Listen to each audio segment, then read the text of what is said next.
యేసుక్రీస్తునామమున వందనాలు. అనేక దినాల నుంచి వాక్యాన్ని మనం ధ్యానిస్తున్నాం.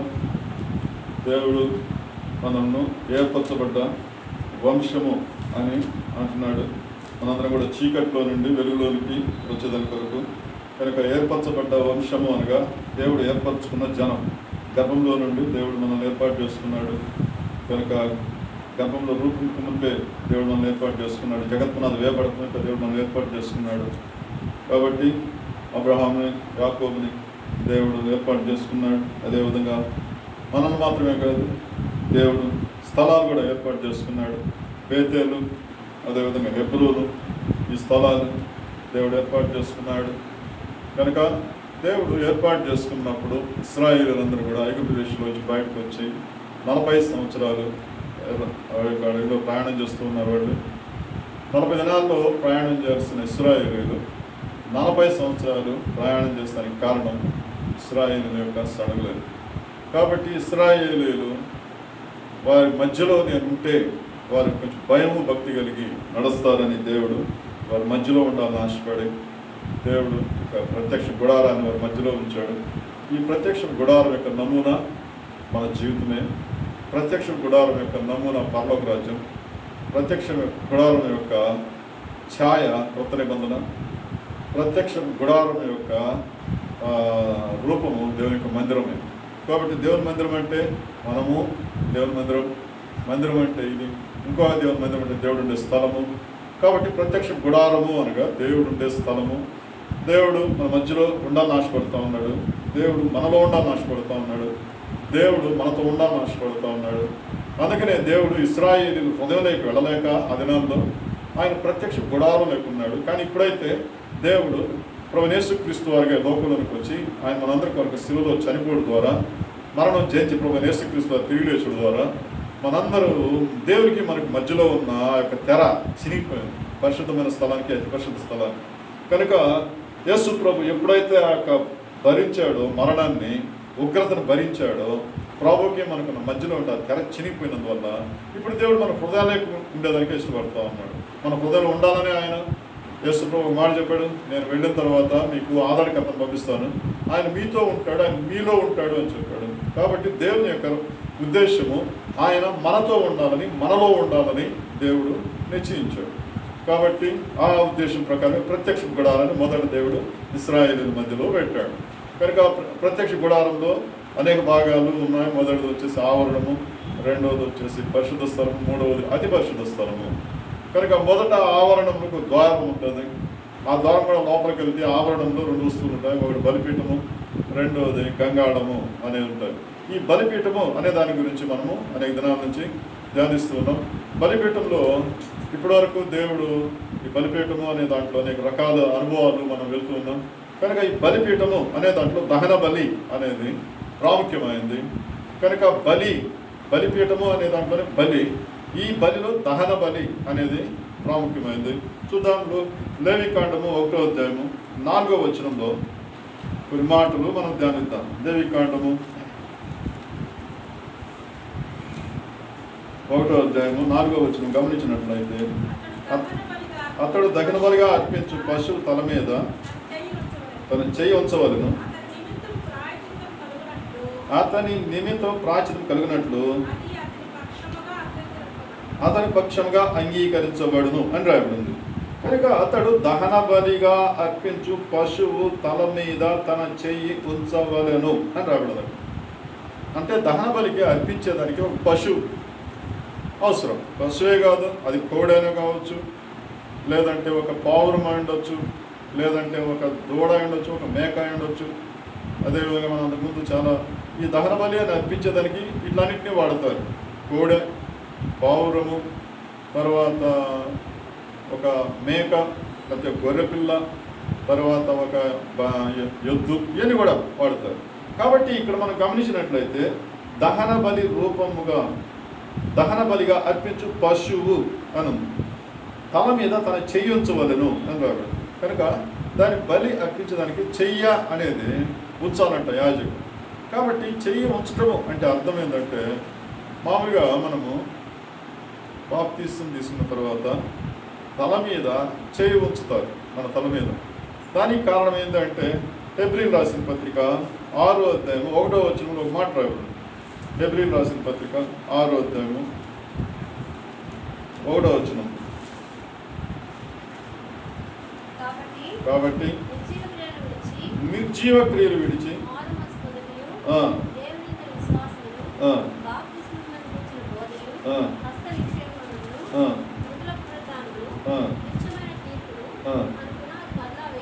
కాబట్టి మానవులు అంటే మనము విశ్వాసంగా బాప్తిసం తీసుకున్న తర్వాత కొన్ని కార్యాలు ఉన్నాయి ఇక్కడ. అవేంటంటే విశ్వాసం మొదటిది. ఒక వ్యక్తి మారుమనసు పొందాలంటే మొదట విశ్వసించాలి దేవుణ్ణి. సువార్త ప్రకటిస్తామన్నా, సువార్త ప్రకటించినప్పుడు ఒక వ్యక్తి మారుమనసు పొందాలి అని అంటే మొదట విశ్వసించాలి. విశ్వాసం లేకపోతే ఎవరు కూడా దేవుని దగ్గర రాలేరు. విశ్వాసం అనేది లేకపోతే దేవుని మందిరానికి రాలేరు. విశ్వాసం లేకపోతే దేవుని సన్నిధికి కూడా రాలేరు. బైబిల్ కూడా చూడరు. ఎవరైతే విశ్వాసం లేదో వాళ్ళు అసలు మాకొద్దు ఆ దేవుడు అంటారు. రెండోది బైబిల్ మాకొద్దు, మాకు దేవుడు ఉన్నాడు అంటారు. కాబట్టి వాళ్ళకి విశ్వాసం లేదు అని అర్థం. ఎవరైతే దేవుని విశ్వసిస్తారో వాళ్ళు మొదట ఏం చేస్తారంటే దేవుని ప్రేమిస్తారు విశ్వసించిన వారు. తర్వాత ఏం చేస్తారు అంటే బాప్తిస్మం గుర్చిన బోధ వింటారు. బాప్తిస్మం గుర్చిన బోధ విన్న తర్వాత రక్షణ పొందుతారు, బాప్తిసం తీసుకుంటారు. బాప్తిసం తీసుకున్న తర్వాత నెక్స్ట్ వాళ్ళు ఏం చేయాలంటే హస్త నిక్షేపణం. ఒకసారి మారుమనసు పొంది మనం బాప్తిసం తీసుకున్న తర్వాత హస్త నిక్షేపణం అంటే మామూలుగా అయితే మనం ఇక్కడ సేవకులు తల మీద చేయబెట్టి ప్రార్థన చేస్తారు. తర్వాత హస్త నిక్షేపం జరిగిన తర్వాత మృతుల పునరుద్ధానము నిత్యమైన తీర్పులు అని నేర్చుకుంటాం. మృతుల పునరుద్ధానము నిత్యమైన తీర్పు అనేవి ఉన్నాయని చెప్పి నమ్ముతాం అన్నమాట. కాబట్టి హస్త నిక్షేపణము అనేది బాప్తిసం తీసుకున్న తర్వాత హస్త నిక్షేపణ అనేది ప్రతి ఒక్కరు కూడా బాప్తిసం తీసుకున్న ప్రతి ఒక్కరు కూడా కలిగి ఉంటారు. కనుక హస్త నిక్షేపణ అనేది దేనికి గుర్తుగా ఉందంటే పరిశుద్ధపరచబడ్డారు, ఐక్యము అయ్యారు, సంఘంలో చేర్చబడ్డారు, అదేవిధంగా సంఘంలో ఒక అవయవం అయ్యారు అని దీని అర్థం. మామూలుగా ఎప్పుడైతే మనం మారుమనసు పొంది బాప్తిసం తీసుకున్నామో అప్పుడే మనం కొత్తగా జన్మించాము. కొత్తగా జన్మించిన తర్వాత బైబిల్లో ప్రభు యేసుక్రీస్తు వారికి హస్త నిక్షేపణ ఎవరు చేశారు బైబిల్లో? అప్పుడు ఆ రోజు ఎవరు లేరు. కానీ పరిశుద్ధాత్మదేవుడు బైబిల్లో యేసు ప్రభు బాప్తిసం తీసుకున్న వెంటనే ఆకాశం నుంచి పరిశుద్ధాత్మ వచ్చి ప్రభుని నింపింది.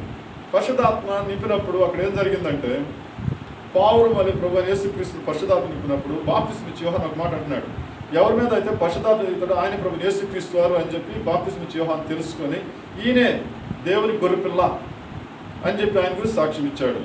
అది కూడా నీకు ఎలా తెలుసు? యేసు ప్రభు అంటే ఎవరి మీద అయితే బాప్తిసం తీసుకున్న తర్వాత పరిశుద్ధాత్మ వస్తాడు ఆయనే అని దేవుని చేత హెచ్చరించబడ్డాడు బాప్తిసం ఇచ్చి యోహాను. కాబట్టి ప్రభు యేసుక్రీస్తు వారు బాప్తిసం తీసుకున్నాడు. ఆయన మీద బాప్తిసం పొందిన వెంటనే పరిశుద్ధాత్మ వచ్చింది. ఇంకా ఒక స్వరం కూడా ఈయన నా ప్రియ కుమారుడు, ఈయనందు నేను ఆనందిస్తున్నాను. కాబట్టి బాప్తిసం తీసుకున్న తర్వాత పరిశుద్ధాత్మ అనే వరము. కాబట్టి ప్రభు యేసుక్రీస్తు వారికి హస్త నిక్షేపణ అనేది ఎవరు చేశాడు? దేవుడే చేశాడు. అదేవిధంగా మనం గమనించినట్లయితే అపోస్తలుల కార్యము 2వ అధ్యాయము 35వ వచనంలో ఒక మాట రాయబడి ఉంది. అపోస్తలుల కార్యము 2వ అధ్యాయము 1వ వచనం 35వ వచనం.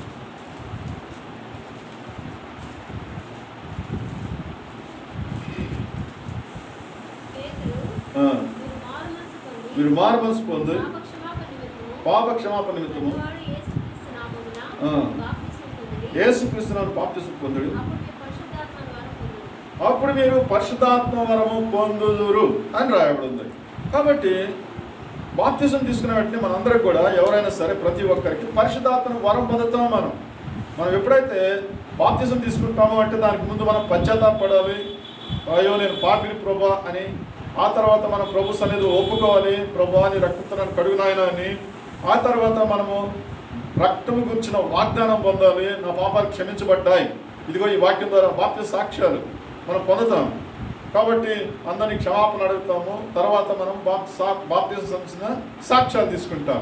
ఈ సాక్ష్యాలు కూడా సాక్ష్యం అంటే అర్థం ఏంటంటే యేసు ప్రభు మనతో మాట్లాడిన మాటే సాక్ష్యం. నా జీవితంలో కూడా దేవుడు నేను మారుమనసు పొందినప్పుడు మేము అసలు బైబిల్ అనేది నాకు సరిగ్గా తెలియదు. చిన్నప్పుడు మేము రోమన్ క్యాథలిక్స్గా మేము ఉండేవాళ్ళమి. యేసు ప్రభు అంటే అసలు ఏం తెలియదు. కానీ దేవుడి సన్నిధికి వచ్చిన తర్వాత ప్రార్థన జీవితం కలిగిన తర్వాత దేవుడు వాక్యం ద్వారా మాతో మాట్లాడుతూ వచ్చాడు. నేను బాప్తిసం తీసుకున్న తర్వాత తీసుకోకముందు ప్రార్థన చేస్తే దేవుడు నాతో మాట్లాడాడు.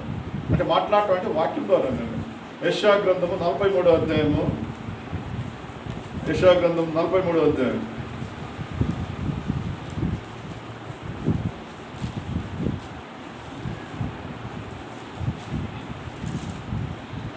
43వ అధ్యాయం 25వ వచనం. నేనే నా చిత్తానుసారంగా నీ అతిక్రమములు తుడిచివేయుచున్నాను, నేను నీ పాపను జ్ఞాపకం చేసుకున్నాను అనే పాపాలు దేవుడు నన్ను క్షమించాడు అని దేవుడి వాక్యం ద్వారా ముందు మాట్లాడాడు. కాబట్టి నేను నా పాపాలు దేవుడు క్షమించాడు అని నేను నమ్మాను. కాబట్టి ప్రతి ఒక్కరం కూడా మనం దేవుని యొక్క వాక్యము ద్వారా దేవుడు నా పాపాలు క్షమించబడ్డాయి అని నమ్మిన తర్వాత అప్పుడు మళ్ళీ మనం బాప్తిసం తీసుకుంటాం. బాప్తిసం తీసుకోవాలంటే నాకు వాగ్దానం కూడా దేవుడు ఇచ్చాడు. యెషయా గ్రంథం 42వ అధ్యాయం 6వ వచనం. చదవలేదు, తెలిసి ఉంటుంది అనుకుంటా. యెషయా గ్రంథము 42వ అధ్యాయం 6వ వచనం. గుడ్డివారి కన్నులు తెరచుటకు, వెలుగులు తెచ్చుటకు,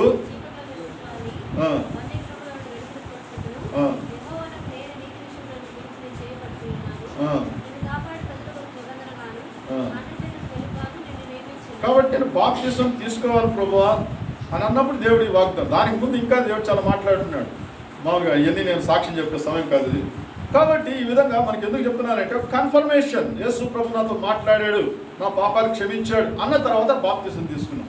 బాప్తిసం తీసుకున్న తర్వాత దేవుడు మనకేమిస్తున్నాడు? పరిశుద్ధాత్మ ద్వారా ఇస్తున్నాడు. అయితే పరిశుద్ధాత్మ అనుభవం, బాప్తిసం తీసుకున్న మనము పరిశుద్ధాత్మ అనుభవం పొందటం ఎట్లాగా అని అంటే మన హృదయానికి గొప్ప సంతోషం వస్తుంది. అదొకటి. మనందరం యేసు ప్రభు నాటుకోవడం కాదు, పరిశుద్ధాత్మ పౌరం వల్ల మన మీదకి వచ్చి ఆ తర్వాత దేవుని స్వరం వినేదానికి, కానీ ఒక గొప్ప ఆనందం అనేది మనలోకి వస్తుంది. అయితే దేవుని యొక్క సేవకులు కొన్ని వాక్య భాగాలు ఉన్నాయి. ఎలా అంటే పేతురు బాప్తిసం ఇచ్చిన తర్వాత వారి మీద చేతుల నుంచి ప్రార్థన చేసినప్పుడు వారు పరిశుద్ధాత్మ పొందిరి అని రాయబడి ఉంది. ఆ స్థలం అంతా కూడా పరిశుద్ధాత్మతో నింపబడను అని అపోస్తల కార్యములు 10వ అధ్యాయంలో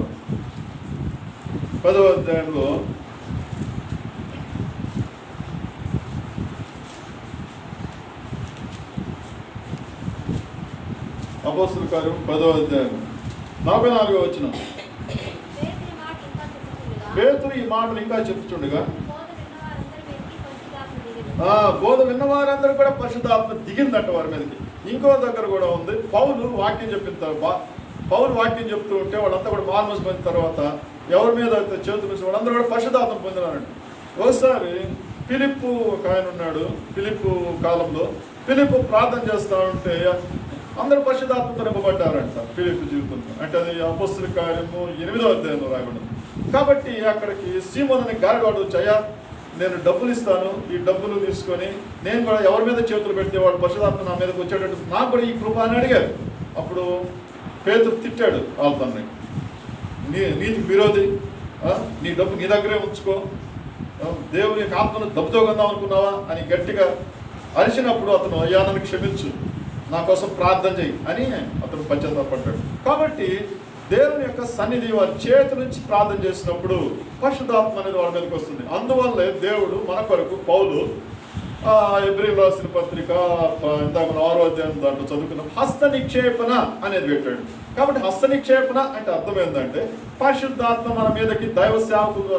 అందుకనే చాలా మంది గొప్ప సేవకులు ఏం చేస్తుంటారంటే మన పరిశుద్ధాత్మ అనుభవాల గురించి, పరిశుద్ధాత్మ కృపావరాల గురించి మనం బోధన చేయము బాక్సింగ్ ఫెలోషిప్లో. ఎందుకంటే దాని గురించిన మార్గాలు వేరైపోతూ ఉన్నాయి. ఎందుకంటే పరిశుద్ధాత్మ అనేది కృపావరాలు పొంది దాన్ని వ్యర్థం చేస్తూ ఉన్నారు లోకంలో చాలామంది. పరిశుద్ధాత్మ కృపావరాలు దేవుడు మీకు అంతకుముందు చూపించినాను. 1 కొరింథీయుల పత్రిక 12వ అధ్యాయంలో 9 కృపావరాలు ఉన్నాయి. ఈ 9 కృపావరాలు స్వస్థపరచే కృపావరాలు, అన్య భాషలు మాట్లాడే కృపావరాలు, అన్య భాషలకు అర్థం చెప్పే కృపావరాలు, ఆశ్చర్యకార్యాలు చేసే కృపావరాలు ఇవి ఉన్నాయి. కానీ వీటిని పొందిన వాళ్ళు ఏం చేస్తున్నారంటే అమ్ముతున్నారు వాటిని, పరిశుద్ధాత్మ కృపావరాలు. కాబట్టి దేవుడు ఏం చెప్పాడు? మీరు ఉచితంగా పొంది తిరిగి ఉచితంగా ఇవ్వండి అని చెప్పాడు యేసు ప్రభు. కానీ వీళ్ళు ఏం చేస్తున్నారు? ప్రార్థన చేస్తే ఒక ఆయన ఉన్నాడు సేవకుడు, మీరు పరిశుద్ధాత్మ కృప కావాలంటే నా దగ్గరకు వచ్చి ప్రార్థన చేస్తాను, మీరు పొందుతారు, కానీ దానికి డబ్బులు కావాలంట 10,000.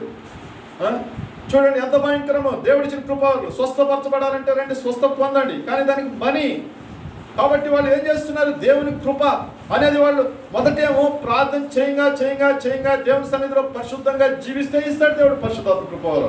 కానీ ఇప్పుడు దాన్ని ఏం చేస్తున్నారు? అమ్మేస్తున్నారు. అందువల్ల ఇంకా సాధు సుందర్ సింగ్ అనే దైవజనుడు ఉండేవాడంట. ఆయన ఎన్నో గొప్ప కార్యాలు చేసేవాడంట. ఆయన స్వస్థ కార్యాలు చేస్తాడు. ఆయన దేవుడు అన్నారంట.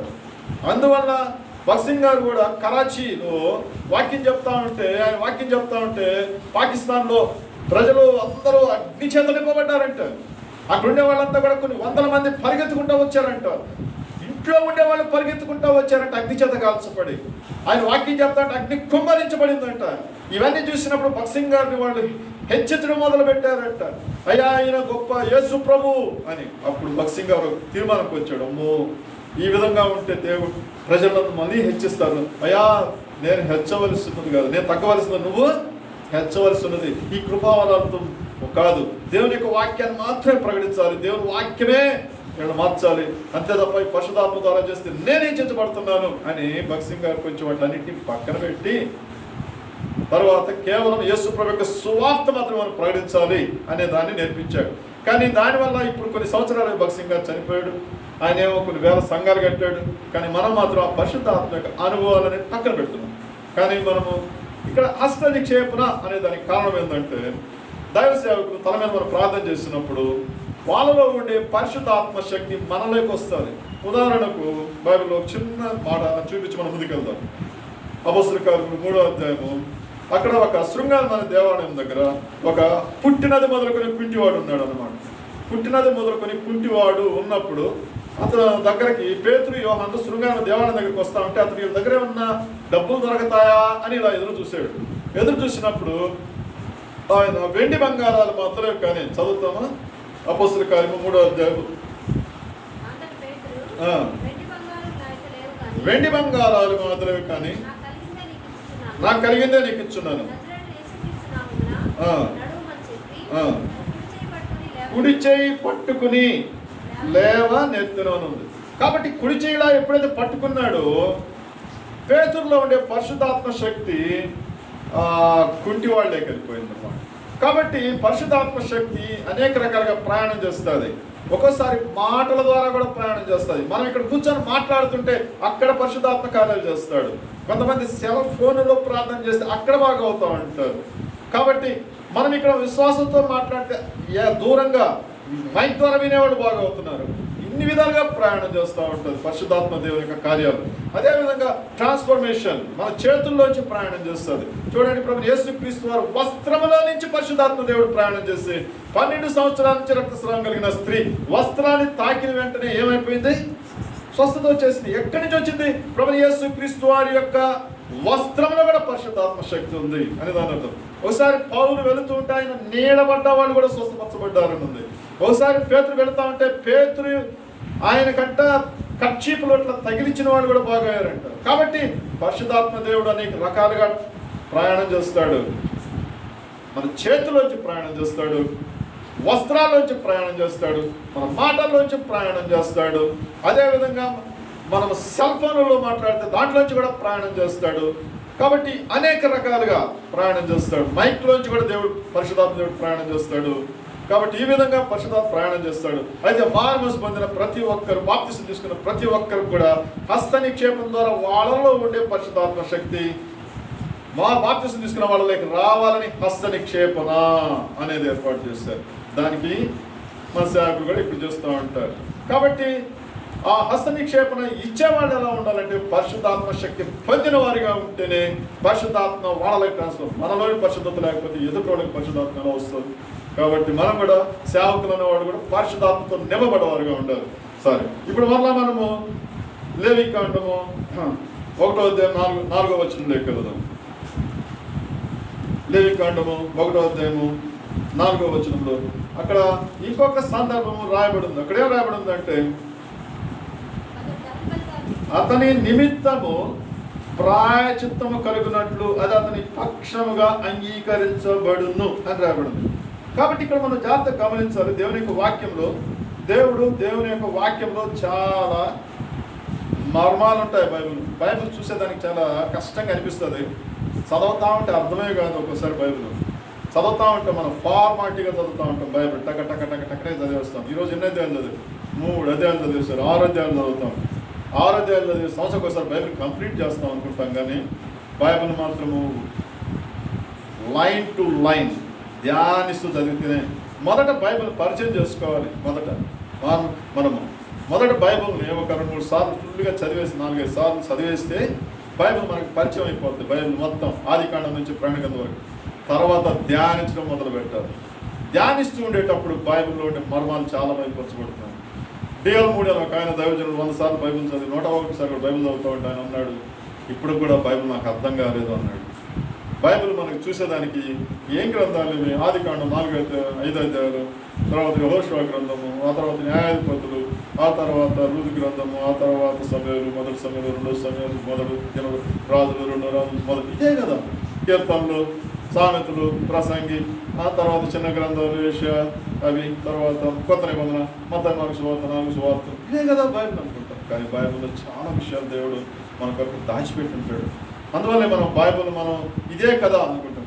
చాలామంది బైబిల్ని విమర్శించేవాళ్ళు కూడా తయారయ్యారు. బైబిల్ ఈ మధ్య ఒక ఆయన మామూలుగా సెల్ ఫోన్లో ఉండే వాళ్ళందరూ కూడా తెలుస్తూ ఉంటుంది, వాట్సాప్లో కానీ లేకపోతే ఫేస్బుక్లో హిందూస్ దాన్ని వక్రీకరించి మాట్లాడుతుంటారు. నిజంగా అనిపిస్తుంది మీకు ఎంత జ్ఞానం ఉందా అని. బైబిల్ని వాళ్ళు మనము చూడని వాటిని వాళ్ళు చూసి ఇదే దేవుడు అని అనిపిస్తుంది, అని ఈయన దేవుడా అని క్వశ్చన్ చేస్తారు. కాబట్టి వాళ్ళు దేని బట్టి క్వశ్చన్ చేస్తున్నారు? బైబిల్ అనేది సత్య గ్రంథం, అబద్ధాలు గ్రంథం కాదు. పాపం గురించి రాయబడుతుంది, పాపానికి శిక్ష కూడా ఉంటుంది. తర్వాత మనుషులు చేసే పరిశుద్ధమైన జీవితాన్ని గురించి ఉంది. అదే మనుషులు చేసే పాపాన్ని కూడా దాచిపెట్టున్నాను. అందువల్లే బైబిల్ అనేది సత్యవేద గ్రంథం అని రాయబడింది. దేవుడు కేవలం మభ్యపెట్టేదానికి బైబిల్ మంచివాడి గురించి రాసి చెడ్డవాడి గురించి రాయకుండా ఉండలే. దేవుడు చెడ్డవాడి గురించి రాశాడు, మంచివాడి గురించి రాశాడు, మంచిని గురించి రాశాడు, చెడు గురించి రాశాడు. మంచికి వచ్చే ఆశీర్వాదం పరలోక రాజ్యం అని రాశాడు, చెడుకు వచ్చే శాపము, శిక్ష అని కూడా రాసిపెట్టాడు. అందువల్ల బైబిల్ని చాలామంది అర్థం చేసుకోలేకపోతున్నారు. కాబట్టి బైబిల్ మనం చాలా జాగ్రత్తగా అర్థం చేసుకోవాలి, నెమ్మదిగా చదవాలి. అన్నిటికంటే ముఖ్యంగా మనం బైబిల్ చదివేటప్పుడు ఆదికాండం మాత్రం బాగా చదివేస్తారు. నిర్గమాకాండం 27 అధ్యాయం కానీ చాలా కష్టమైపోతుంది బైబిల్. అది అర్థం కావడం అనేది ఇప్పుడు ఏది కాదు, ఎవరికి కాదు, చాలా చిన్నగా చదవాలి. ఇంకా దీంట్లోకి వచ్చారంటే లేవికాండము, సంఖ్యాకాండంకి వచ్చామంటే ఇంకా కష్టం. చాలా స్లోగా చదవాలి, అర్థం చేసుకుంటూ చదవాలి, ప్రతిదానికి ఆత్మీయంగా. కాబట్టి బైబిల్ మనము చిన్నగా చదవటం, ధ్యానించడం నేర్చుకోవాలి. అయితే ఇక్కడ మనం గమనించినట్లయితే 4వ వచనంలో ఏం రాబడిందంటే, అతడు దహన బలిగా అర్పించు పశువు తల మీద తన చెయ్యి ఉంచున్న అతని నిమిత్తము ప్రాయశ్చిత్తం కలిగినట్లు అది అతని పక్షంగా అంగీకరించబడును అని రాయబడింది. కాబట్టి ఆ గొర్రె పిల్ల అయితేమి, ఆ పశువు అయితేమి ప్రాయశ్చిత్తము కలిగినట్లు అది అతని పక్షంగా అంగీకరించబడును. ఇదంతా కూడా మనందరికీ తెలిసిందే. ఏది? గొర్రె, ఆ పశువు మనకు ప్రాయశ్చిత్తము అనేది కనుక మనకు ప్రాయశ్చిత్తం. అది చాలా సింపుల్ లాజిక్, మనందరికీ తెలిసింది. ఆదాము చేసిన పాపానికి ఒక గొర్రె పిల్ల దేవుడు మొట్టమొదటి చంపేశాడు. తర్వాత వాళ్ళు బయటికి తోవేసేటప్పుడు గొర్రె చొక్కాయలు, చర్మపు చొక్కాయలు అవసరమైంది. వాళ్ళు దేవుని మహిమను పోగొట్టుకున్నారు. దానికి బదులుగా దేవుడు చర్మ చొక్కాయలు ఇచ్చాడు. ఆ చర్మ చొక్కాయలు ఎక్కడి నుంచి వచ్చాయి? దేవుడు అలా కలుగ్గాక అన్నాడు. ఒక గొర్రె పిల్లని చంపి దాని చర్మాన్ని వాళ్ళకి చొక్కాయలుగా ఇచ్చాడు. కాబట్టి అక్కడే ఒక గొర్రె పిల్ల చంపబడింది. తర్వాత మనం కాలక్రమేణా చూస్తూ ఉంటే అనేక గొర్రె పిల్లలు, పస్కా పండుగ ఒక గొర్రె పిల్ల చంపబడింది. ఇవన్నీ కూడా ప్రాయచిత్తము కొరకు చంపబడ్డాయి. అదేవిధంగా ఈ యొక్క ప్రాయచిత్తము అనేది దేనికి ప్రాయచిత్తం, ఎందుకు ఈ ప్రాయచిత్తం అనే దాని గురించి, కేవలం మన పాపానికైనా ప్రాయచిత్తం. అసలు ప్రాయచిత్తము అంటే మనకు తెలిసిన అర్థం ఏంటి? ప్రాయచిత్తము అంటే చాలా విషయాలు వస్తాయి. ఇప్పుడు మనం ఒక వస్తువు కొనాలంటే అది మనకు రాదు. ఆ వస్తువు ఒక అంగడి పోయాము, ఒక వస్తువు కొనాలంటే ఆ వస్తువు నాకు కావాలనుకుంటే రాదు. ఆ వస్తువుని కొనాలంటే మనం కొంత ప్రాయచిత్తం చేయాలి, డబ్బు ఇవ్వాలి, క్రయము చెల్లించాలి. ఏం చెల్లించాలి? క్రయము అనగా మనీనే క్రయము అని అంటారు. ఒకప్పుడు, ఈరోజు అయితే మనం డబ్బు పెట్టుకుంటున్నాం ప్రతిదీ కూడా, అది కూడా దానికి కూడా క్రయమే.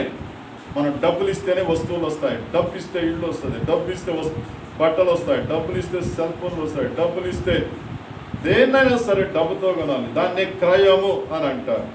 అదేవిధంగా మనము కూడా మన జీవితంలో ఉదాహరణకు మనం చెప్తాను, తల్లిదండ్రులు పిల్లల్ని ప్రేమగా చూస్తారంటే కారణం ఏంటి? వాడు కన్నారు కాబట్టి ప్రేమగా చూస్తున్నారు. పిల్లల్ని మనము ప్రేమగా చూసేది కూడా అదే ప్రాయశ్చిత్తం ఉంది దాంట్లో. అదేవిధంగా పిల్లల తల్లిదండ్రులు చూడాలి, కారణం ఏంటంటే వాళ్ళు కన్నారు కాబట్టి చూడాలి అనేది ప్రాయశ్చిత్తం అని. ఈ విషయాలన్నీ కూడా బైబిల్లో దేవుడు చాలా క్లియర్గా రాసిపెట్టాడు. కానీ మనం చేసిన పాపము కొరకు మాత్రమే ప్రాయశ్చిత్తం అనే సందర్భాన్ని మాత్రం మనం వాడుకుంటున్నాం. కానీ ప్రతిదానికి కూడా ప్రాయశ్చిత్తం అనేది ఉంది. కొన్ని విషయాలు చూద్దాం బైబిల్లో. చూడండి, ఆదికాండము 20వ అధ్యాయము 16వ వచనం. ఆదికాండము 20వ అధ్యాయం 16వ వచనం.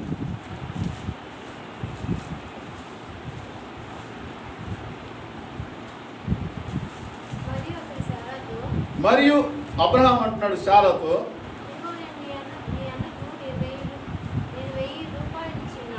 నీ అన్నకి నేను 1000 రూపాయలు ఇచ్చున్నాను,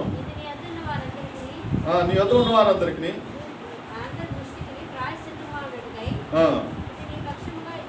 కాబట్టి ఎందుకు ఇచ్చాడు అబ్రహాము? వాళ్ళ అన్నకంటే 1000 రూపాయలు ఇచ్చాడంట శారా వాళ్ళ అన్నకి. ఎందుకు ఇచ్చాడు? అక్కడ రాయబడింది నీ నిమిత్తము. ఎవరి నిమిత్తం అంట? అబ్రహం శారా నిమిత్తము. ఏంటి శారా నిమిత్తం? నేను వివాహం చేసుకున్నాను, నేను నిన్ను పరితీజించి వివాహం చేసి తీసుకెళ్తున్నాను, అందుకు మీ అన్నకి నేను 1000 రూపాయలు ఇచ్చాను అంటున్నాడు. అంటే చూడండి, ఆ రోజే ప్రాయశ్చిత్తం అనేది అంట. 1000 రూపాయలు అనేది ప్రాయశ్చిత్తంగా ఉంది. కాబట్టి ప్రతిదానికి కూడా ప్రాయశ్చిత్తము అనేది, ప్రతిదానికి కూడా మామూలుగా మనము వివాహం చేసినప్పుడు కూడా ప్రాయశ్చిత్తం అనేది ఉంది. ఇవన్నీ కూడా మనము విశదీకరించుకుంటుంటే సైడ్కి వెళ్ళిపోతుంది. కానీ తర్వాత దేవునికి వాక్యం చదువుకుందాం. నిర్గమాకాండము అదే 36వ వచనం చదువుకుందాం. 29వ అధ్యాయం 36వ వచనం.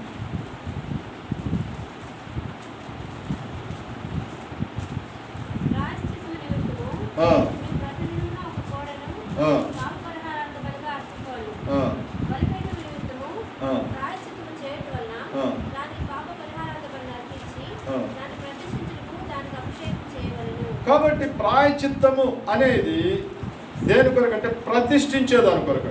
ప్రాయశ్చిత్తం అనేది దేని కొరకు? ప్రతిష్ఠించేదాని కొరకు. కాబట్టి ప్రతిష్ఠించాలి అంటే ప్రాయశ్చిత్తం చెల్లించాలి. ప్రతిష్ఠించాలి అని అంటే దాన్ని మనం స్వంతం చేసుకునుట అనేది కూడా వస్తుంది. దాన్ని మనం ప్రతిష్ఠించాలి అని అంటే దేనైనా సరే స్వంతం చేసుకోవటం, స్వంతము మనది అని అనిపించుకుంటేనే అది ప్రతిష్ఠించబడుతుంది. మనది కాకపోతే మనము దాన్ని ప్రాయశ్చిత్తం చేయలేము. వస్తువు కొన్న తర్వాత ఆ కొన్న వస్తువు నాది అని మనం అనాలంటే ఏం చేయాలి? ప్రాయశ్చిత్తం చేయాలి, దాన్ని క్రయం చెల్లించాలి. కాబట్టి యేసు ప్రభు కూడా మనము అంతకుముందు ఎలా ఉన్నాం? పాపములో ఉన్నాము. మనందరం కూడా పాపము చేత నింపబడి ఉన్నాం. మనందరం కూడా ఆ పాపములో ఉన్న మనలను దేవుడు తన కుమారులుగా చేసుకునే దానికోసము, ప్రాయశ్చిత్తం చేసేదానికోసం ప్రభువే బలైపోయాడు. కాబట్టి ప్రభు బలైపోవడం ద్వారా ఇప్పుడు యేసు ప్రభు మనల్ని ఏం చేశాడు? కొన్నాడు.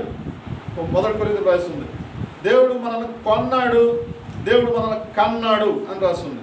యేసు ప్రభు తన రక్తంతో మనల్ని కొన్నాడు అని చెప్పి మనం చదువుకుంటున్నాం. అమూల్యమైన రక్తంతో యేసు ప్రభు మనల్ని కొన్నాడు. కాబట్టి ఎలా కొన్నాడు? ప్రాయశ్చిత్తం చేశాడు. యేసు ప్రభు తన శరీరము నలగొట్టబడేటట్టు ప్రాయశ్చిత్తం చేశాడు. దేని కొరకు? మనల్ని ప్రతిష్ఠించేదాని కొరకు. యోహాను సువార్త 17వ అధ్యాయంలో ప్రభు యేసుక్రీస్తు వారు తండ్రితో ప్రార్థన చేస్తున్నాడు. తండ్రి, నేను వీరిని సత్యంలో ప్రతిష్ఠించి తిని అని అంటున్నాడు. వీళ్ళందరినీ కూడా నేను ప్రతిష్ఠించాను అంటున్నాడు. కాబట్టి యేసు ప్రభు మనల్ని ప్రతిష్ఠించాడు. దేంట్లో ప్రతిష్ఠించాడు? మనందరం కూడా మారుమనసు పొంది బాప్తిసం తీసుకొని ప్రభు రక్తంతో కడగబడడం ద్వారా మనం ప్రతిష్ఠించబడ్డాం. కాబట్టి ఇక్కడ మొదట ప్రాయశ్చిత్తము, దహన బలి ప్రాయశ్చిత్తం చేయబడడం ద్వారా మొదట జరిగే కార్యం ఏంటంటే ప్రతిష్ఠించబడటము. రెండవది చూద్దాము, నిర్గమాకాండం 30వ అధ్యాయం 16వ వచనం. నిర్గమాకాండం 30వ అధ్యాయం 16వ వచనం.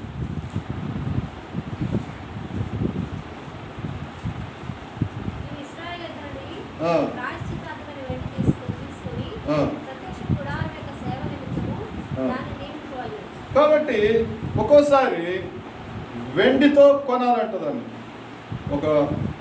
ఒక దాన్ని వెండితో కొని దానికి విడుదల ఇస్తారంట. అది ఏదైనా సరే, ఒక వ్యక్తి బలి అర్పించేదానికి తీసుకొచ్చాడు ఒక గొర్రెను అనుకుందాం. ఆ గొర్రెను ఎవరైనా సరే కొని, ఇదిగో ఇన్ని నాణ్యాలు, వెండి నాణ్యాలు కొని దాన్ని ఇస్తే దాన్ని ఇక బలి ఇవ్వబడలేదంట, దానికి విడుదల కలిగింది.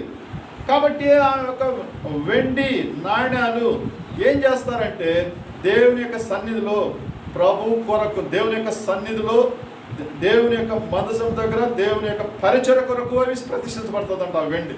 అందుకని మనం వెండి అనేదాన్ని దేని కొరకు అనుకుంటామంటే విడుదల అనే దానికి సాదృశ్యంగా మనం చూపిస్తూ ఉన్నాం.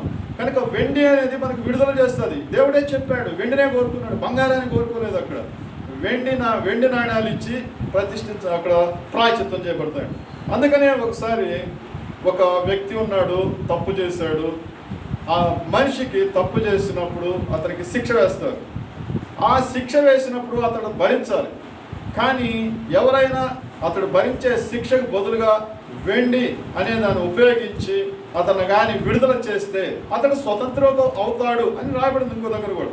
కనుక అది ఏదైనా సరే, దహన బలిగా అర్పించిన ఏ వ్యక్తినైనా సరే, లేదంటే దహన బలిగా అర్పించే జంతువు అయినా సరే, దహన బలిగా అర్పించబడే కోడైనా సరే, వెండితో కొని ఆ వెండిని మందిరానికి అక్కడ కానీ ఇచ్చేస్తే, దేవుని యొక్క మనసు మనం బలిపీఠం దగ్గర కానీ ఇచ్చేస్తే ఆ వ్యక్తి విడుదల అవుతాడు. కాబట్టి వెండితో కూడా విడుదల చేస్తాడు ప్రాయశ్చిత్తాన్ని. అందుకనే ప్రభు యేసుక్రీస్తు వారిని యూద 30 వెండి నాణాలకు ఏం చేశాడు? కొన్నాడు. కొని చూడండి, మనము తెలియకుండానే దేవుడు ఆ రోజు బలి పశువుని కొన్నారు, కొని దానికి విడుదల ఇస్తారు. కానీ ఇక్కడ ప్రభు యేసుక్రీస్తు వారు యూద 30 వెండి నాణాలకు కొని అప్పగించాడు. అప్పగించి యేసు ప్రభుని సిలువలో బలించేటట్టు చేశాడు. కాబట్టి ఇక్కడ వెండి అనేది దేనికి పనికొస్తుందంటే మనకు విడుదల కలిగించేదానికి ఆయన యేసు ప్రభువుని అప్పగించాడు, మనకు విడుదల కలిగేదానికి. కాబట్టి ఇక్కడ కూడా వెండి నాణ్యాలు, ఇంకా చెప్పాలంటే యోసేపుకి వాళ్ళు వెండికి అమ్మి ఆయన్ని బానిసగా అమ్మేశారు యోసేపుని. కాబట్టి ఆ వెండి అనేది కొందరికేమో విడుదల ఇస్తుంది, కొంతమందికి బానిసలుగా చేస్తుంది. యేసు ప్రభుని మాత్రం మరణానికి అప్పగించేట్టు చేస్తుంది. యోసేపు కూడా బానిసగా చేస్తుంది ఆ వెండి. కానీ బలిపీఠం మీద అప్పగించేటప్పుడు మాత్రం ఆ బలికి మాత్రం అది విడుదలిస్తుంది వెండి. కాబట్టి ప్రాయశ్చిత్తం అనేది వెండి ద్వారా కూడా వస్తుంది. అదేవిధంగా నిర్గమాకాండం 32వ అధ్యాయము 30వ వచనం, 32వ అధ్యాయము 30వ వచనం.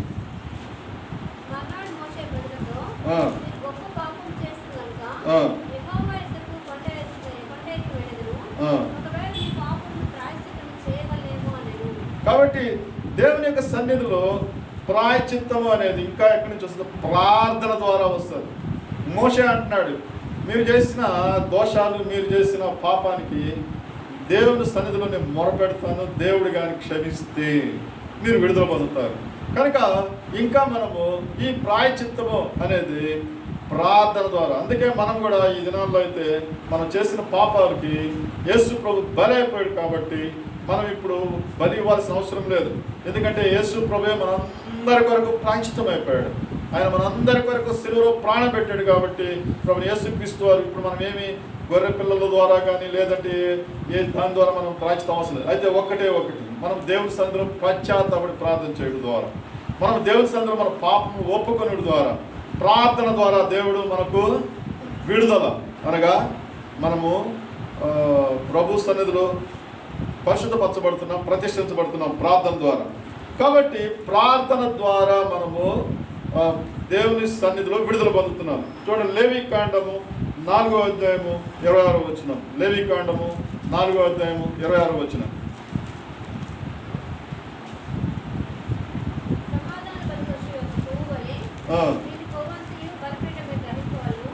26వ వచనం కదా.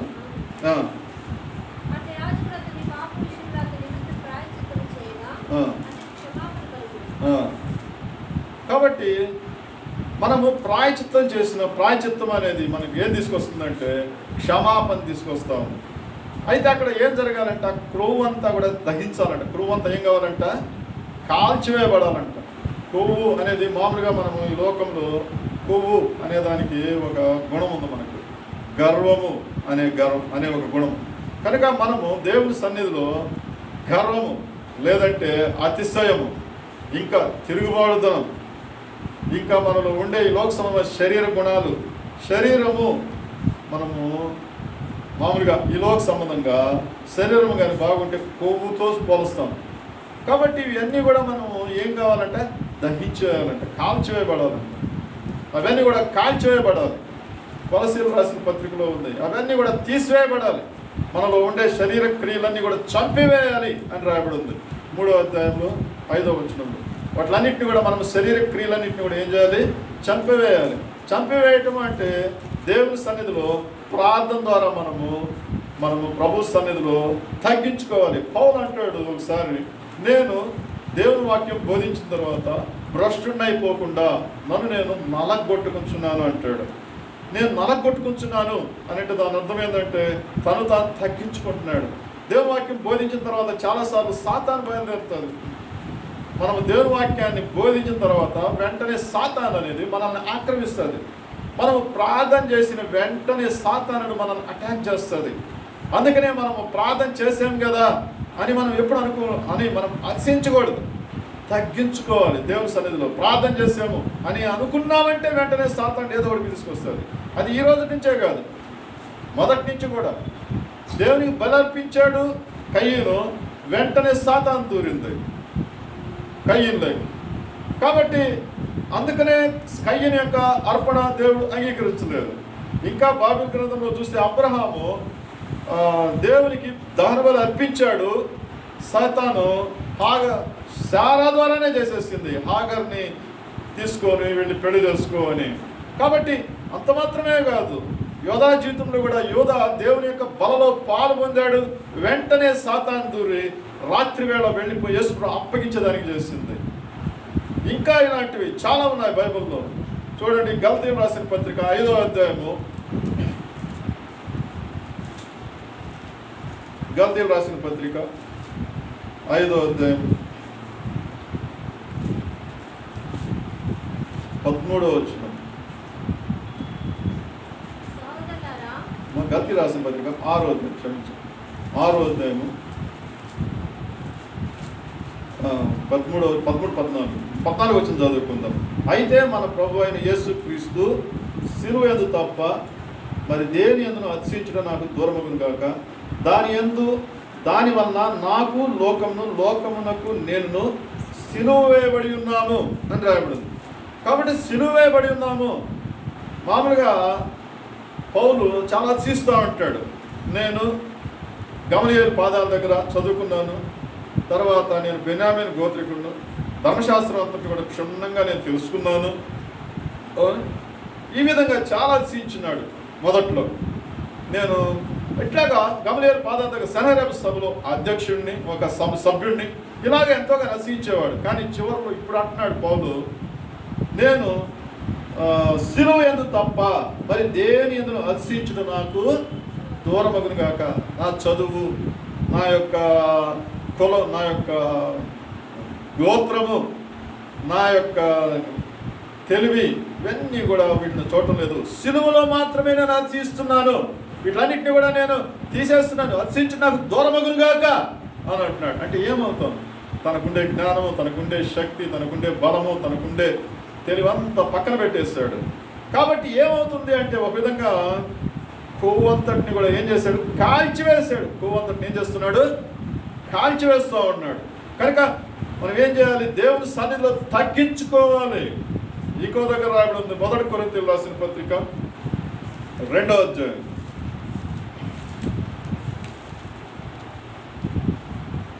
1 కొరింథీయులకు రాసిన పత్రిక 1వ అధ్యాయం 31వ వచనం చదువుకుందాం. ఆశించువాడు ప్రభునందే ఆశించవలను అని వ్రాయబడింది నెరవేరినట్లు దేవుని మూలముగా ఆయన మనకు జ్ఞానమును, నీతియు, పరిశుద్ధతయు, విమోచనాయను అని రాయబడింది. దానికి ముందు ఒక మాట రాస్తున్నాడు దేవుడు, అయితే ఆయన మూలముగా మీరు క్రీస్తు యేసునందున్నారు, అతిశయించువాడు ప్రభువునందే అతిశయించవలను. ఎలా మనం ఎక్కడ అతిశయించాలంట? ప్రభువునందే అతిశయించాలి. కాబట్టి మనం దేవుని సన్నిధిలో ప్రభువునందు అతిశయించాలి అని అంటే మనము దహించి వేయాలి. మన శరీర క్రియలన్నీ కూడా కాల్చివేయాలి. మన క్రోవు అంతా కూడా, ఇది వినేదానికి కొంచెం కష్టం అనిపిస్తుంది కానీ ఆ పదము, దహన బలిలో ఆ యొక్క దహన బలి పశువు యొక్క క్రోవు కాల్చివేయబడుతుంది అని రాయబడుతుంది. కాబట్టి మనం కూడా ఆత్మీయంగా కూడా అభివృద్ధి చెందాలంటే మనం క్రీస్తు శిలువలో మనందరం కూడా అతిశయించాలి. మన యొక్క చదువు, మన యొక్క జ్ఞానము, మన యొక్క తెలివి, మన యొక్క వనాన్నిటి కూడా పక్కన పెట్టాలి. కాబట్టి ఇక్కడ మనము దేవుని సన్నిధిలో లేవికాండము 4వ అధ్యాయం 31వ వచనం, లేవికాండము 4వ అధ్యాయం 31వ వచనం.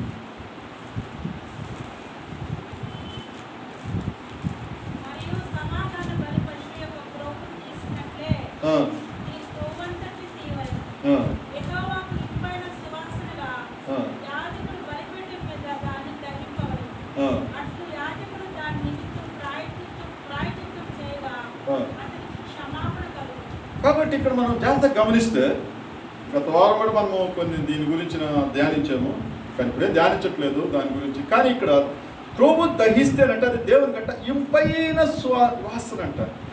దేవునికి ఇంపైన వాసన అంట క్రోవు దహిస్తే. దాని అర్థం ఏంటి? ఆత్మ సంబంధంగా మనం ఆలోచిస్తే, దేవుని సన్నిధిలో మనం పశ్చాత్తాపడితే, దేవుని సన్నిధిలో మనం తగ్గించుకుంటే, దేవా నేను పాపిన అయోగ్యుడు ప్రభువా, నేను ఎందుకు పనికిరాని ప్రభువా అని దేవుని సన్నిధిలో మనము తగ్గించుకుంటే దేవునికి అంటే సువాసన అంట. అందుకే దేవుడు అన్నాడు, తన తగ్గించుకున్నవాడు ఏమవుతాడంట? హెచ్చించబడతాడు. కనుక విరిగి నలిగిన హృదయమే దేవునికి ఇష్టమైన బలి అని చెప్పాడు. దేవా నువ్వు విరిగిన హృదయం అలక్ష్యము చేయవు అని రాయబడింది.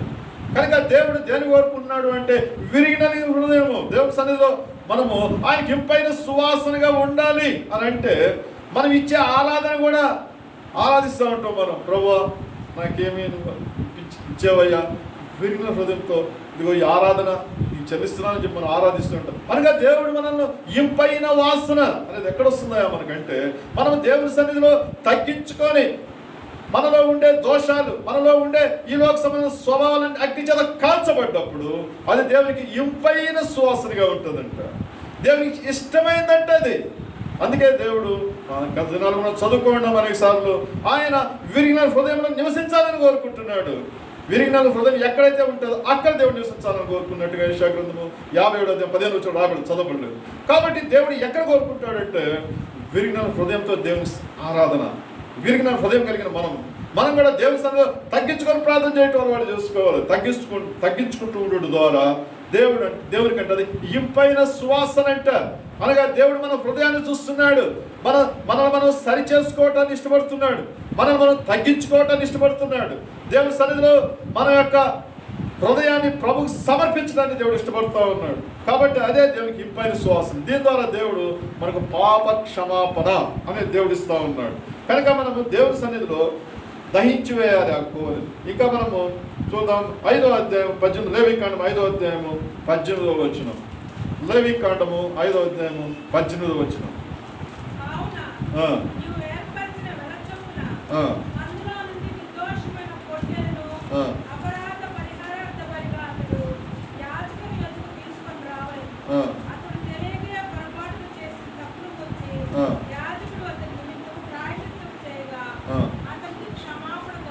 కాబట్టి మనము తెలియక పాపము చేసినా కూడా, తెలియక అని రాబడింది అక్కడ, తెలిసి కాదు. యాక్చువల్గా అయితే మనం అందరం కూడా తెలిసి పాపం చేస్తూ ఉంటాము. కానీ తెలియక పాపం చేసినా చాలాసార్లు తెలిసి చేస్తుంటాం, తెలియకుండా చేస్తూ ఉంటాం. కానీ దేవుని సన్నిధికి వచ్చిన తర్వాత మనము ప్రాయచిత్తం అంటారు. కనుక ఈ ప్రాయచిత్తము అనేది యాజకుడు మన కొరకు ప్రాయచిత్తం చేస్తాడు. ఏంటి ప్రాయచిత్తము అని అంటే దేవునికి మన పక్షంగా ప్రార్థన చేయటమే ప్రాయచిత్తం. అప్పుడు దేవుడు మనకు క్షమాపణ ఇస్తూ ఉన్నాడు. కనుక ఈ ప్రాయచిత్తము అనేది చాలా విలువైనది. దీని ద్వారా మనము క్షమాపణ అనేది ప్రభు సన్నిధిలో పొందుతున్నాం. కనుక ఈ క్షమాపణ అనేది చూద్దాము. లేవికాండం 16వ అధ్యాయము 34వ వచనం. 16వ అధ్యాయం 34వ వచనం.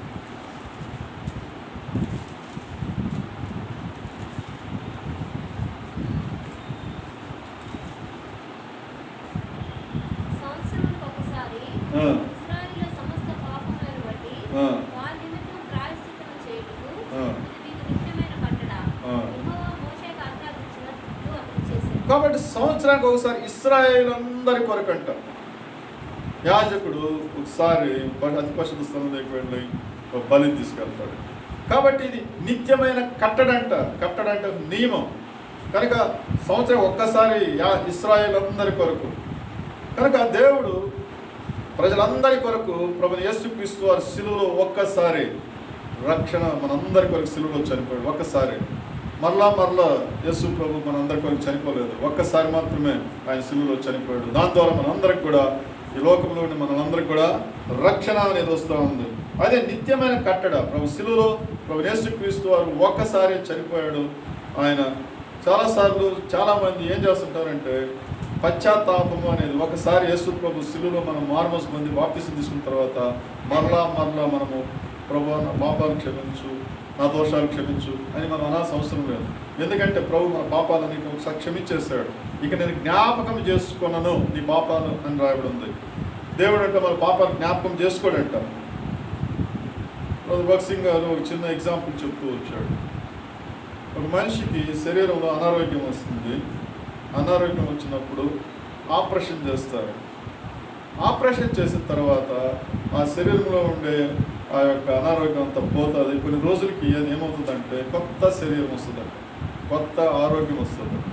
ఈ విధంగా కొత్త శరీరము కొత్త ఆరోగ్యము అనేది వచ్చిన తర్వాత పాత శరీరము పాత అనారోగ్యం అనేది కనిపించదంట, కొత్త ఆరోగ్యం వస్తుంది. కాబట్టి మనము పాత దాన్ని మర్చిపోతాం. అయ్యో ఇదిగో నా పాత శరీరం, నా పాత రక్తం, పాత దెబ్బ, పాత గాయాలు అనేది గుర్తు చేసుకోం మనం, ఎందుకంటే క్రొత్త శరీరం వచ్చేసి. అదేవిధంగా ఆత్మీయంగా కూడా ప్రభువైన యేసుక్రీస్తు వారు ఒకసారి మనము క్షమించిన తర్వాత ఇక మరలా మనం మన పాత జీవితాన్ని జ్ఞాపకం చేసుకోవాల్సిన అవసరం లేదు. కానీ చాలాసార్లు మనందరం కూడా అయితే ఇంకొకటి ఉంది, మరలా తప్పులు చేస్తుంటాం. మనం ఈరోజు కూడా కొన్ని తప్పులు చేస్తుంటాం, తర్వాత ప్రతిరోజు చిన్న తప్పులు చేస్తూ ఉంటాం. వీటి కోసం మాత్రం మనము ప్రతిరోజు దేవుని సన్నిధిలో ప్రభు రక్తంతో కడగబడాలి. అందుకే ప్రభువులో పాల్పొందేటప్పుడు మనము అందరం కూడా ప్రభువులో పాల్పొందే ముందు అందరం కూడా పశ్చాత్తాపడి, ప్రభువా ఇదిగో నాయన నీ రక్తంలోనే పాలు పొందాలని కొరకు మనం శుద్ధి చేయని పశ్చాత్తాపడుతుంటాం.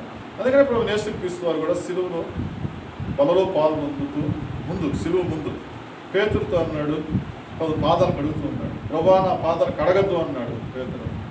నేను ఈ పాదాలు కడగకపోతే నాలో నీకు పాలు లేదు అని చెప్పాడు యేసుక్రీస్తు. అయితే నా ఒళ్ళంతా కడుగు అన్నాడు. ఒకసారి బాప్తిసం తీసుకున్న తర్వాత స్నానం చేసిన తర్వాత ఒళ్ళంతా కడగబడలేదు, పాదం మటుకు చాలు అన్నాడు. కాబట్టి ఒకసారి బాప్తిసం తీసుకున్న తర్వాత మరలా బాప్తిసం తీసుకోవాల్సిన అవసరం మనకు లేదు. కానీ పాదాలు మాత్రం కడుక్కోవాలి. పాదాలు అంటే నడవడిక, మనం నడిచే విధానం పాదాలు అనేది. కాబట్టి మనము నడిచే విధానము, మనం జీవించే విధానం, మనం ప్రవర్తించే ప్రవర్తన మనం కడగబడాలి. అది మాత్రం ప్రతిరోజు కడుక్కోవాలి మనం దేవుని సన్నిధిలో. కానీ రక్తము, బలి, పాపము, క్షమాపణ మాత్రం ఒక్కసారి అయిపోయింది. ఎప్పుడైతే యేసు ప్రభు మన పాపాలు క్షమించాడో జీవ గ్రంథంలో మన పేరు రాయబడుతుంది. ఇంకొక కొన్ని గ్రంథాలు ఉంటాయి, మన పర్సనల్ గ్రంథాలు కొన్ని ఉంటాయి. దాంట్లో ఉండి మన పాపాలన్నీ కూడా కడగబడతాయంట. కడగబడి రక్తం చేత కడగబడతాయి. రక్తం చేత కడగబడిన తర్వాత ఇక దాంట్లో మన పాపాల గురించి ఉండవు. కాబట్టి మరలా పాపాలు చేస్తే మరలా మన పాపాలు రాయబడతాయి మనకుండే పర్సనల్ గ్రంథంలో. మరలా ప్రభువా నీ రక్తంతో కడుగునాయన. అందుకే మనం ప్రతి వారం బలలో పాల్పొందుతుండేది. ఒకవేళ మనం ప్రభు బలలో మనం పాల్పొందకపోతే మన పాపాలు, యేసు ప్రభు చెప్పాడు, సూర్యుడు అస్తమించే లోపల మన పాపాలు క్షమించబడాలి.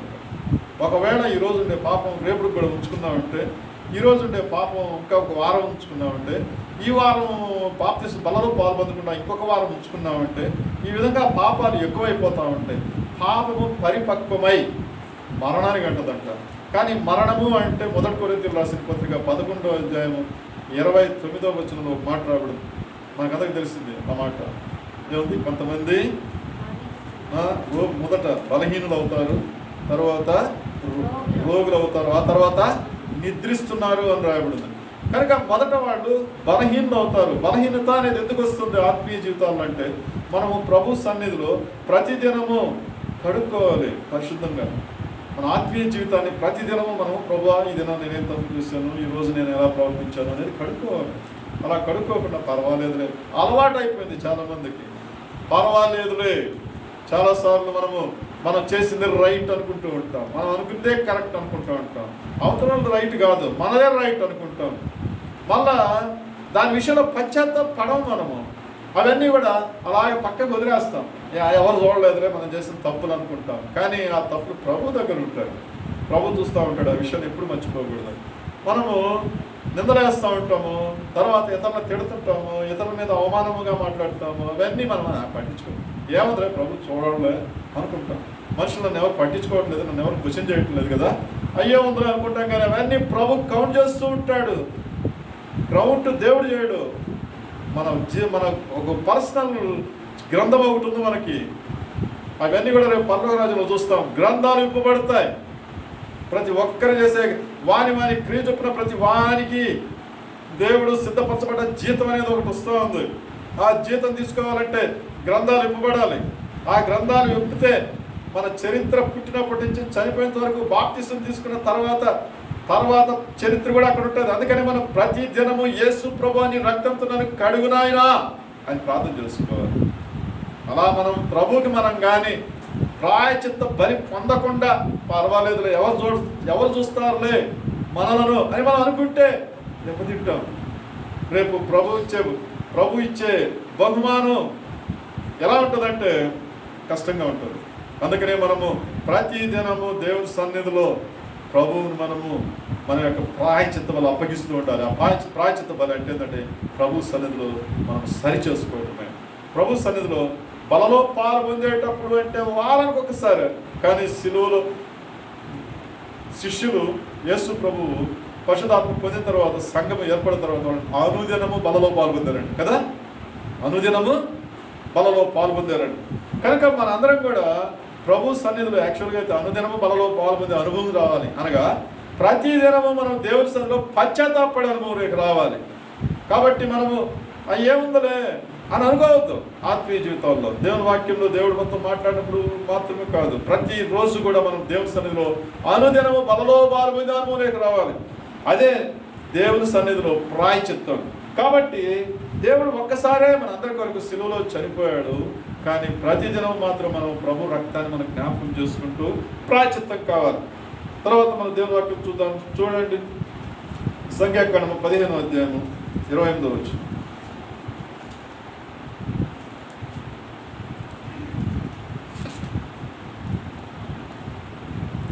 15వ అధ్యాయం 28వ వచనం.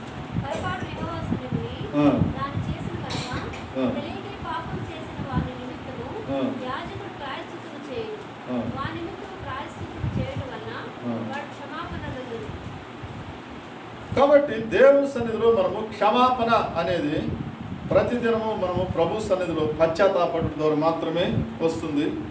కాబట్టి చూద్దాం. సమూయేలు గ్రంథం, మొదటి సమూయేలు గ్రంథము 3వ అధ్యాయము 14వ వచనము. అక్కడ ఒక భయంకరమైన మాట ఉంది. మొదటి సమూయేలు గ్రంథము 3వ అధ్యాయము 14వ. కాబట్టి లేవి ఇంటి వారి దోషమునకు నైవేద్యం చేతనైనా చేయబడదని. చూడండి ఎంత భయంకరము. లేవి కుటుంబ విషయంలో మాత్రము బలి ద్వారా కానీ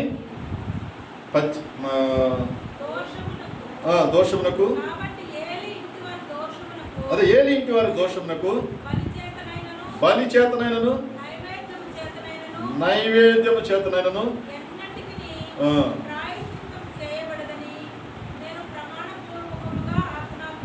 కాబట్టి చూడండి ఎంత భయంకరము. వాళ్ళు చేసిన దోషాలకి బలి, ఒక గొర్రె పిల్ల చంపినా కూడా వాళ్ళకి పాపక్షమాపణ లేదంట. ఇంకా నైవేద్యం, దేవునికి మనం నైవేద్యము అని అంటాం. నైవేద్యము అంటే మనము ఆహారాన్ని పెడతా ఉంటాం దేవుని సన్నిధిలో నైవేద్యం అని. కానీ దేవునికి మనము మన హృదయమే నైవేద్యము, మన పాటలే నైవేద్యము. మనం దేవుని సన్నిధిలో పరిశుద్ధంగా దేవునికి మనం అర్పించే స్థుతి నైవేద్యం. కాబట్టి అవి కూడా అంగీకరించబడవంట. కారణం ఏంటి? దేవుడు ఎన్నిసార్లు హెచ్చరించినా సరే ఏలి తన కుమారులను సరిచేయలేకపోయాడు. కాబట్టి ఎన్నిసార్లు గద్దించినా లోబడిన వాడు హఠాత్తుగా ఏమొస్తుందంటే మరణం వస్తుందంట. కనుక దేవుడేమో ఇశ్రాయేలీలకి మీరు గొర్రె పిల్లని తీసుకొచ్చి లేదంటే దేన్ని తీసుకొచ్చి యాజకుడి దగ్గరికి వెళ్ళి యాజకుడు తన కొవ్వు కాలిస్తే నీకు పాప క్షమాపణ వస్తుందని ప్రభువు అనేక సార్లు చెప్పబడింది. కానీ ఏలీ కుటుంబంలో మాత్రము దేవుడు ఎందుకు అంత గట్టిగా రాశాడు అంటే ఏలీ దేవునికి లోబడలేదు. ఏలీ కుమారులు చేసే పాపాన్ని ఏలీ సమర్థిస్తూ వచ్చాడు. అందుకనే ఇక ఎన్నిసార్లు చెప్పినా సరే ఏలీ లోబడలేదు. ఏలీ కుమారులు హోప్ని ఫినెహాస్ అనే వాళ్ళు లోబడలేదు. అందుకే చిన్నవాడైన సమయంతో చెప్పాల్సి వచ్చింది దేవుడి మాట. ఎంత భయంకరం! అక్కడ ఫిలిష్తీయులు యుద్ధానికి వచ్చి ఉంటే యుద్ధానికి పోయినప్పుడు 4,000 మంది చనిపోయారు. సరే వాళ్ళు వచ్చి తండ్రి గారు 4,000 మంది చనిపోయి మేము యుద్ధానికి మమ్మల్ని క్షమించండి, మేము చేసిన పాపమే అని వాళ్ళు పశ్చాత్తాపడలేదు. యెహోషువ యుద్ధానికి పోయినప్పుడు హాయి అనే పట్టణానికి కేవలం అక్కడ 4,000 మంది ఉంటే అక్కడ యుద్ధానికి పోయినప్పుడు అపజయం వచ్చింది. అపజయం వస్తే యెహోషువ దేవుని మందిరంలో కూర్చొని ఏడుస్తూ కూర్చున్నాడు. దేవా, నేను చేసిన పాపం ఏంటి? నేను ఎందువల్ల మేము అంత పెద్ద యుద్ధం చేయకుండానే ఆ యొక్క ఎరుకో కూల్చేసాం కదా, ఈ చిన్న హాయి పట్టణాన్ని ఎందుకు మేము చేయలేకపోయాం అని దేవుని సన్నిధిలో ఏడుస్తూ కూర్చుంటే దేవుడు అన్నాడు మీలో పాపం ఉందని చెప్పాడు. ఎవరు ప్రభు అంటే చీట్లు వేస్తే ఎవరు వచ్చారు? ఆకాన్ కుటుంబం వచ్చింది. ఆకాన్ కుటుంబాన్ని రాళ్లతో కొట్టి చంపేస్తారు. ఆకాన్ ఒక్కనే కాదు, చేసిందేమో ఆకాన్ ఒక్కడే పాపము. కానీ ఆకాన్ వాళ్ళ తల్లిదండ్రులు, వాళ్ళ పిల్లలు, వాళ్ళ గొర్రెలు, వాళ్ళ పశువులు అన్ని ఆ గుంటలేసి రాళ్ళేసి గొప్పగా కొట్టి చంపేస్తారు చూడండి. కానీ ఇక్కడ ఏలి ఆ పని చేయలేదు. అపజయం వచ్చింది. ప్రభు ఎందుకు వచ్చింది అపజయం? అయ్యో మాలో ఉండే ఏ పాపము మాలో ఉంది ప్రభు అని పశ్చాత్తాపడాల్సింది పోయి దేవుని మనసాన్ని తీసుకొని పోయి మళ్ళా యుద్ధానికి పోయారు. నిన్న 4,000 మంది చనిపోయారు. అయ్యో ఎందుకు వచ్చింది అపజయం అని పశ్చాత్తాపడకుండా తీసుకోపోయి దేవుని మనసాన్ని పెద్దగా అరుస్తున్నారంట. ఫిలిష్తీయులు అనుకున్నారంట, అమ్మా దేవుని మనసు వచ్చిందిరా, అమ్మో దేవుని మనసు చాలా భయంకరమైంది, మనము ఈరోజు దేవుడితో పోరాడలేమని వాళ్ళు అనుకొని వెనుక పోలా. ఫిలిష్తీయులకు ఒక గుణం ఉంది. ఫిలిష్తీయులే కాదు, శత్రువులకి ఒక గుణం ఉంది. ఓడిపోయేంత వరకు వాళ్ళు యుద్ధం చేస్తుంటారు. చూడండి, ఎరికో గోడల గురించి కాదు, ఎర్ర సముద్రాన్ని చీల్చినప్పుడు ఇశ్రాయేలీయులు దేవుడు ఎర్ర సముద్రాన్ని చీల్చి ఇశ్రాయేలు అందరూ దాటేసి వచ్చిన తర్వాత దేవుడు ఐగుప్తీయులు అడ్డంగా ఉండే అగ్ని తీసేశాడు. తీసేసిన తర్వాత వాళ్ళు ఒకసారి ఆలోచించబడలే, 10 తెగుళ్ళతో మన అందరం చచ్చిపోయాం, మన పిల్లలు చచ్చిపోయాం, మన పంట చచ్చిపోయింది. ఎంత భయంకరమైన దేవుడు ఆ దేవుడు. ఇప్పుడు చూస్తే ఆకాశం అగ్ని వచ్చి మన ముందర నిలబడింది. ఈ అగ్నితో మనం పోరాడలేము. ఇంకా చూస్తే ఎర్ర సముద్రాన్ని లాగా చీల్చి వాళ్ళకి దారి ఇచ్చాడు. ఈ దేవుడితో మనకి పని కాదు, ముసుకొని పోదాం పాడరా అని అనబడలే. దూరి వస్తూ ఉండరు. అంటే వాళ్ళని ఎలాంటి వాళ్ళ నేత్రాలు మూయబడి ఉన్నాయి, వాళ్ళ చెవులు మూయబడి ఉన్నాయి, నేత్రాలు మూయబడి ఉన్నాయి. దేవుడు మహిమను వాళ్ళు చూడలేకపోయారు. దేవుని యొక్క శక్తిని వాళ్ళు చూడలేకపోయారు. దేవుని యొక్క అగ్ని ఎర్ర సముద్రం చీల్చబడటం అనేది వారి జీవితంలో ఎప్పుడైనా ఆలోచించారా? కానీ వాళ్ళు అలాగే వెళ్ళిపోయి మధ్యలో పోయిన తర్వాత అందరం మూయబడింది, చనిపోయారు. కాబట్టి ఫిలిష్తీయులకి వెనక పోవటం అనేది వాళ్ళకి తెలియదు, ముందుకు పోవటమే వాళ్ళకి తెలుస్తుంది. అది మరణమైనా సరే. కాబట్టి గుర్రం అంట యుద్ధంలో గుర్రాన్ని ఎందుకు వాడతారు, గాడిద ఎందుకు వాడరు? గాడిద బిలాము ఎక్కిపోతా ఉంటే దేవత కనిపించిన వెంటనే అది ముందుకు పోవటంలా అటు ఇటు పోతా ఉంది. అటు ఇటు ముందుకు పోకుండా పో అని చెప్పి దాన్ని కొడుతున్నాడు బిలాము. అప్పుడు అది కింద పడిపోయిన తర్వాత మాట్లాడించాడు దేవుడు. కానీ గాడిద యొక్క స్వభావం ఏంటంటే ముందుకు పోదు. అందుకే గాడిద వెనక కాళ్ళతో కొట్టుతుంది కానీ ముందు కాళ్ళతో కొట్టదు. అందుకనే దాని వెనక మనం నిలబడితే కష్టం. కానీ గుర్రం అలాంటిది కాదు. గుర్రం యొక్క స్వభావం ఏంటంటే అగ్నిలేకైనా అట్టా పోద్ది, నీళ్ళలేకైనా పోద్ది, చచ్చిపోతున్న ముందుకే పోద్ది గుర్రం. అందుకనే ఐగుప్తీయులు శత్రువులు గుర్రం లాంటి వాళ్ళు అనమాట. వాళ్ళు చచ్చిపోతున్నా సరే ముందుకే పోతారు. అందుకనే దేవుని యొక్క మనసు ఇశ్రాయేలుకి మధ్యలోకి వచ్చిందన్నా కూడా వాళ్ళు వెనక పోకుండా యుద్ధానికి వచ్చారు. కానీ 30,000 మంది, దాదాపు 25,000 మంది ఇశ్రాయేలు చనిపోయారు. హోప్ని ఫినెహాస్ చనిపోయారు. ఆ మాట విని ఏలీ చనిపోయాడు. ఫినెహాస్ వాడ భార్య, హోప్ని ఫినెహాస్ వాడ భార్య చనిపోయారు. అక్కడ వాళ్ళకు కొడుకు పుట్టాడు, ఇకాబోతు, అనగా దేవునికి మహిమ వెళ్ళిపోయింది అని పేరు పెట్టారు. కనుక దీనంతా కూడా కారణం ఏంటంటే దేవుని సన్నిధిలో మనకు పశ్చాత్తాపం అనేది ఉంది. కానీ దేవుని మాటకు లోబడకపోతే ఏలీ కుటుంబం వలె శిక్షలు కూడా ఉంటాయి. అందుకనే మనం ప్రతిదినము దేవుని సన్నిధిలో పశ్చాత్తాపడుతూ ఉండాలి. అదే ప్రాయచిత్తం. ఈ ప్రాయచిత్తాన్ని గురించి ఇంకా కొన్ని విషయాలను టైం అయిపోయి నేను ముగిస్తున్నాను కనుక, క్రయధనము అనే దాని గురించి రాయబడింది. ప్రభు యేసుక్రీస్తు వారు మనకు ప్రాయచిత్తంగా ఆయన చనిపోయాడు. మనకు ప్రాయచిత్తము యేసు ప్రభు చనిపోతుంది బట్టి మనకి ఏ పాప క్షమాపణ అనేది మనకు దేవుడు ఇచ్చాడు. మనందరం కూడా విడుదల పొందుతున్నాము కనుక మనందరం కూడా దహన బలి అనగా దేవుని సన్నిధిలో మన హృదయాన్ని సమర్పించడం ద్వారా ఈ బలిని, ఈ ప్రాయచిత్తం మనం పొందుతున్నాం. ప్రార్థన చేసుకుందాం. అన్న రవీంద్ర వచ్చి ప్రార్థన.